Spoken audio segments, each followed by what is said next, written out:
He wasn't born a killer. He was made into one by circumstance.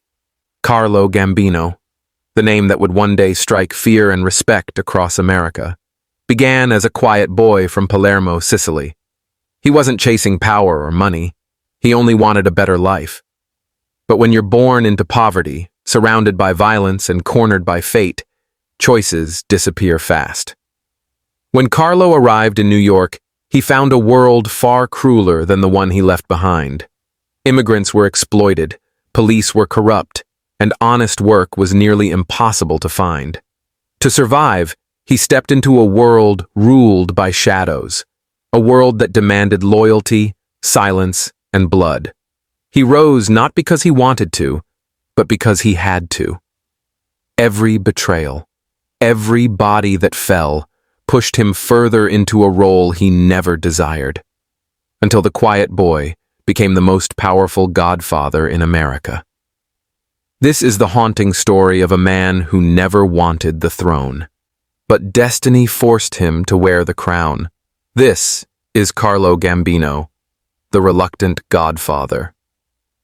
In the early 1900s, America was seen as the land of opportunity, a place where dreams were supposed to come true. But for a young Sicilian immigrant named Carlo Gambino, those dreams quickly turned into a fight for survival. He arrived in New York with nothing but hope, carrying the weight of poverty, hunger, and the scars of a harsh life in Palermo. The streets he walked were not paved with gold. They were soaked in blood, ruled by gangs, corruption, and greed. Carlo tried to live honestly, to build a life away from violence. But in a city where the weak were preyed upon and justice had a price, survival demanded compromise. He took small jobs, made small connections, and before long found himself entangled with men who controlled the city's underworld. It wasn't ambition that pulled him in. It was survival.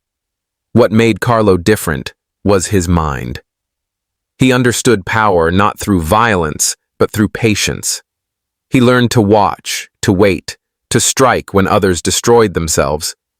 And while other mobsters craved fame, Carlo craved silence, the kind of power no one sees but everyone fears. This is not the story of a ruthless criminal. It's the story of a man who wanted peace but was forced by destiny into a life of crime. A man who would become the most powerful and quiet don in American history, Carlo Gambino, the reluctant godfather. Carlo Gambino's story begins in Palermo, Sicily, a land of breathtaking beauty shadowed by deep poverty and silent fear. Born on August 24, 1902, Carlo was raised in a small village where loyalty meant survival, and silence could save your life. The Mafia wasn't just an organization there, it was a way of life. It existed in the whispers of men in dark suits, in the fear that kept families obedient, and in the invisible power that controlled the poorest of neighborhoods. Carlo's family wasn't powerful, but they were proud. His father was a hard-working man who believed in dignity, even when hunger knocked at the door. But Sicily in those days offered little mercy. The economy was broken, jobs were scarce, and corruption ruled the land. The Mafia stepped in where the government had failed, protecting the poor, offering work, and punishing those who disobeyed their code. For a young boy watching from the sidelines, the lines between good and evil quickly blurred. By his teenage years, Carlo had already learned two vital lessons. Trust no one, and never speak more than necessary. He wasn't violent, but he was observant. He studied people, how they moved, how they spoke, how power operated quietly. It was this intelligence, not force, that would one day make him one of the most feared men in America. When World War I ended, Sicily was in ruins. Famine and chaos pushed thousands of Italians to flee across the Atlantic. In 1921, Carlo, just 19, joined that wave of desperate immigrants. He carried a single suitcase, a few lira, and a dream. to escape the endless cycle of poverty and find peace in America. But peace was not waiting for him. New York's Lower East Side was a jungle of immigrants, Irish, Jewish, and Italian, all fighting to survive. The air smelled of sweat, smoke, and fear. Jobs were scarce, rent was high, and every corner had its own gang demanding protection money. For a boy who came looking for honest work, the streets offered only one kind of opportunity: crime. Carlo started as a helper in warehouses and docks, earning pennies for back-breaking labor. But even there, the Mafia had its grip. To get steady work, you needed protection. To stay safe, you needed connections. Carlo's cousin introduced him to local Sicilian mobsters who controlled the docks. They weren't monsters in his eyes. They were the only ones helping their own people eat. He began doing small favors, carrying messages, arranging deliveries, watching the streets. Each favor pulled him a little deeper into the shadows, but every move he made was careful, deliberate. Carlo didn't drink, didn't gamble, and never bragged. That restraint made him different, and it caught attention. Behind his calm, quiet nature was a storm of conflict. He didn't want this life, yet he couldn't escape it. Poverty had cornered him. The city had hardened him. Every choice he made to protect his family took him one step closer to becoming what he feared most: a man of the Mafia. By the time he turned 20, Carlo Gambino had already crossed the invisible line between survival and sin. He wasn't yet the godfather of the Gambino family, but the foundations were being laid.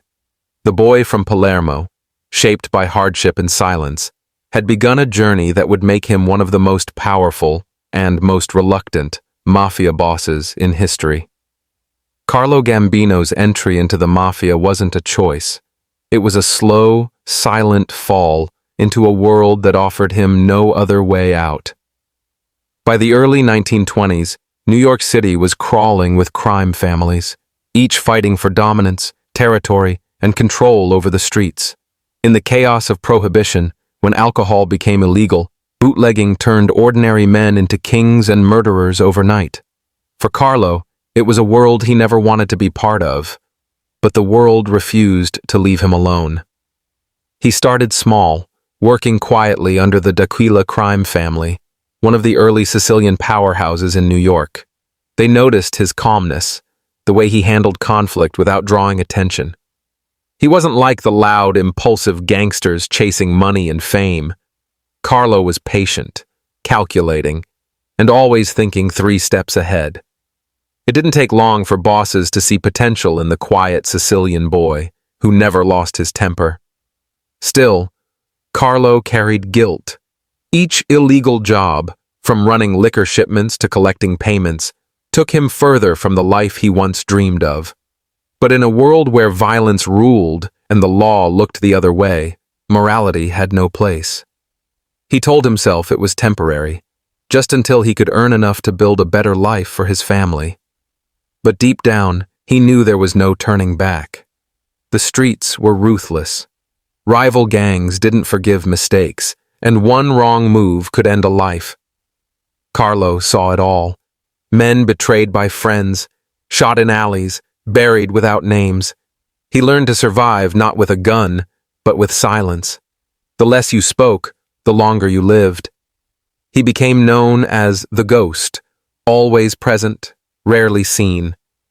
Then came the turning point. When boss Salvatore D'Aquila was assassinated in 1928, chaos erupted across the Mafia world. Families turned against each other, power hung in the air, and blood was spilled daily. But while others fought, Carlo stayed still. He aligned himself quietly with the rising force, Lucky Luciano and Vincent Mangano, men who valued brains over brutality. Carlo's strategy was simple: never stand in the spotlight, but always be close enough to influence it. By now, he was no longer a small-time worker. He was part of the inner structure. Still, he moved with the same humility he had as a dock laborer. He lived modestly, avoided police attention, and trusted only a few. Every decision he made reflected one rule he lived by. Power should never be seen, only felt. Inside, Carlo still carried the weight of his choices. The Mafia gave him stability, money, and respect, but it had also stolen his innocence. He often looked back at his early days in Sicily. A boy dreaming of freedom, now bound by an oath he could never break. By the end of the decade, Carlo Gambino had fully stepped into the underworld's shadows. He was no longer the frightened immigrant who wanted an honest life. He was a trusted soldier, a man respected for his intelligence, discipline, and silence. And though he didn't know it yet, every quiet move he made was slowly paving the path towards something much bigger. Something that destiny had chosen long before he ever wanted it. He was becoming the reluctant godfather. By the early 1930s, New York's criminal underworld was in flames. The Castellammarese War had turned brother against brother, as old Sicilian traditions clashed with a new generation of gangsters hungry for control. Blood flowed through the streets of Brooklyn, and no one was safe. But while bullets decided the fate of many, one man quietly began building power without firing a single shot: Carlo Gambino. He had learned to survive through patience, silence, and strategy. While others made noise, Carlo studied. He understood that true power wasn't about fear. It was about control. The men who screamed for dominance always died first. The men who stayed calm lived to rule. So he waited, observing how alliances formed and how greed destroyed those who couldn't control it. When Lucky Luciano and Salvatore Maranzano emerged as the main contenders for power, Carlo made a decision that would change his life. He aligned himself with Luciano's modern vision, a mafia run like a corporation, organized and profit-driven, not ruled by senseless violence. It was a risky move, but Carlo saw something others didn't. Luciano was the future. Through quiet loyalty and intelligence, Carlo gained Luciano's trust. He handled delicate operations, bootlegging routes, money laundering, and secret negotiations, always without drawing attention. Unlike others, he never boasted or sought credit. His ability to stay invisible made him invaluable. When Maranzano was assassinated and the Mafia's new structure, the Commission, was formed, Carlo became part of a new era of organized crime. The 1930s and 40s transformed him from a quiet soldier into a powerful strategist. He worked under Vincent Mangano, head of what would later become the Gambino family, and served as his underboss. But even in this role, Carlo stayed true to his nature. He avoided flashy lifestyles, never touched drugs, and rarely spoke in meetings. People called him the Gentleman Don. His rise was built not on intimidation, but influence. He preferred negotiation over violence, strategy over chaos. When rivals threatened his territory, he would solve the issue through diplomacy. And when that failed, he let others do the dirty work, never leaving his fingerprints behind. Law enforcement began to notice how crimes connected to Gambino's crew had no clear suspect, no direct evidence. It was as if the man didn't exist. Still, beneath his calm surface, Carlo lived with inner conflict. He had long stopped believing he could leave the life, but part of him still wished for peace, to live as a normal man without fear, without blood. Yet each year, destiny pulled him deeper. Every power vacuum, every death of a rival boss created space for someone smarter to rise. And Carlo was always there, ready, but unwilling. By the early 1950s, the Mafia had changed forever, and Carlo stood at its quiet center. He had survived wars, betrayals, and raids, not by luck, but by discipline. To the outside world, he was still the modest, reserved Italian immigrant who minded his own business. But in reality, he was now the unseen architect of one of the most powerful families in America. He didn't fight for the throne. The throne found him. And as history would soon show, Carlo Gambino's silence was far more dangerous than any man's rage. By the late 1950s, The Mafia was entering a new age, one of wealth, politics, and unseen influence. Many of the old bosses were dead or in prison, but one man had quietly outlasted them all. Carlo Gambino had no flashy reputation, no dramatic arrests, and no need for public recognition. He was the man in the shadows, pulling strings that no one dared to cut. And when opportunity finally came, it wasn't through blood, it was through patience. In 1957, the murder of Albert Anastasia, the feared Lord High Executioner of Murder, Inc., shocked the underworld. Anastasia had ruled the Mangano crime family with terror and unpredictability, but behind the scenes, discontent had been brewing. Carlo, ever the strategist, had waited for years. He had watched Anastasia's recklessness bring unwanted attention from law enforcement and rival families, and when the time came, Carlo didn't act out of ambition, he acted out of necessity. The Mafia needed stability. The assassination of Anastasia, carried out in a Manhattan barbershop, remains one of the most mysterious hits in Mafia history. Though Carlo's involvement was never proven, everyone in the underworld understood the truth. A new era had begun. Quietly, without celebration, Carlo Gambino became boss of what would now bear his name, the Gambino crime family. His leadership was unlike anything the Mafia had seen before. While other dons flaunted wealth, Carlo lived modestly in a small brick house in Brooklyn. He avoided the limelight, rarely attended public events, and even the FBI struggled to gather evidence against him. His power was built on respect, not fear, and that made him untouchable. Carlo transformed the Mafia into a business empire. He replaced chaos with structure, focusing on unions, construction, trucking, and international smuggling. He formed secret alliances with figures in politics, the labor movement, and even law enforcement. He never needed to raise his voice. His word alone was law. The men under him called him Don Carlo, but to the public, he was almost invisible. His ability to balance power made him the most successful mob boss of his generation. While others fell to greed, pride, or betrayal, Carlo kept peace among the five families, something no other boss had managed to do. He was not a warrior, he was a chess player, and every piece on the board moved according to his quiet will. Still, the life weighed on him. Deep down, Carlo never celebrated his success. To his family, he was a kind, soft-spoken man who loved his wife and children.